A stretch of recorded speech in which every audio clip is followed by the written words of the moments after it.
3분 직설입니다. 고발뉴스 시청자 여러분 안녕하십니까. 지난주는 설이었습니다. 일제는 음력과 양력으로 나뉜 설을 이중과세라고 해서 전통설을 세지 못하도록 강제했습니다. 여러 이유가 있지만 한국인이 시간의 주체로 사는 걸 바꾸고자 했던 것입니다.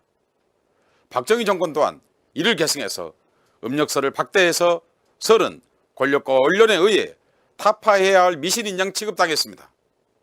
전두환 정권은 가까스로 민속의 날이라 해서 명절을 마지못해 용인했습니다.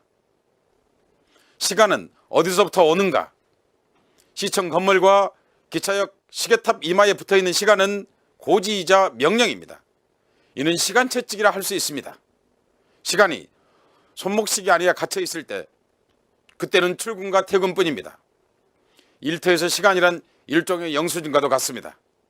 이와 같이 시간이란 물리적 환산만은 아닙니다.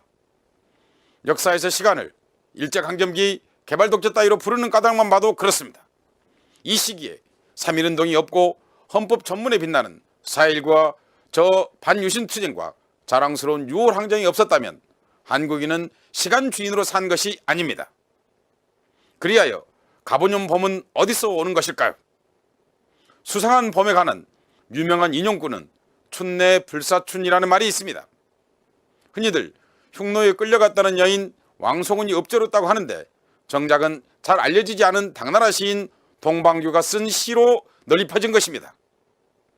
오랑캐 땅에 꽃과 풀이 없으니 봄이 와도 봄 같지 않다는 것입니다.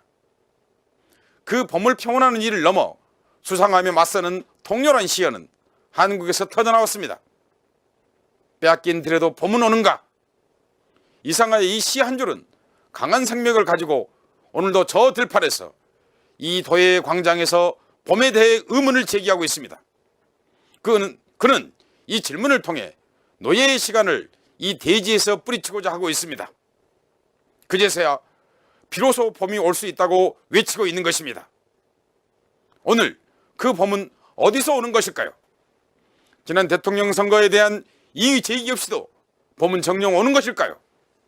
그와 관련한 검찰 수사는 어디쯤에 가고 있는 것일까요? 어째서 야당은 헌정질서 훼손에 대해 이토록 조용할까요? 헌법은 대체 무엇에 쓰는 문서인가요? 국정원 대선 개입을 입증할 문서가 증거가 발견됐다는 보고를 받고 이를 제외한 채 수사 결과를 발표하도록 경찰 책임자가 무죄가 될 수 있는 것은 이러한 것들과 정말 아무런 관련이 없는 것일까요?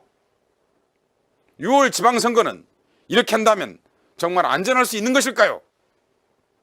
증거에 대한 논박을 떠나 이석기 의원은 과연 20년을 구형받아야 하는 일을 했을까요? 그 엄청난 형벌은 공포를 통한 대중처벌을 위한 것이라고 느껴지는 게 괜한 우려일까요? 다음 차례는 무엇이 될까요?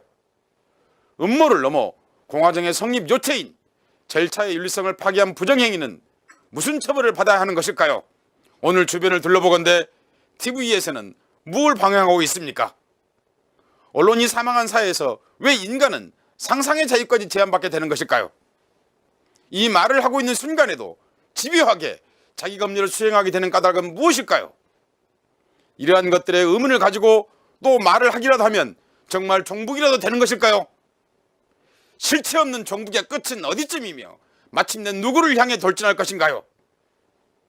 여러분, 경제민주화는 어디서 길을 잃고 저 혼자 민주화를 삼켜버렸습니까? 그것은 경제민영화 혹은 자본만을 위한 민주화는 아니었을까요? 국토를 달려오던 철도는 바야흐로 어디쯤 향해 달려가고 있는 것일까요?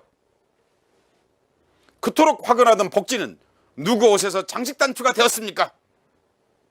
걸핏하면 입에 올리곤 하던 맞춤형은 가령 화장실에서 밥을 먹어야 하는 대학 청소부들에게 무엇일까요?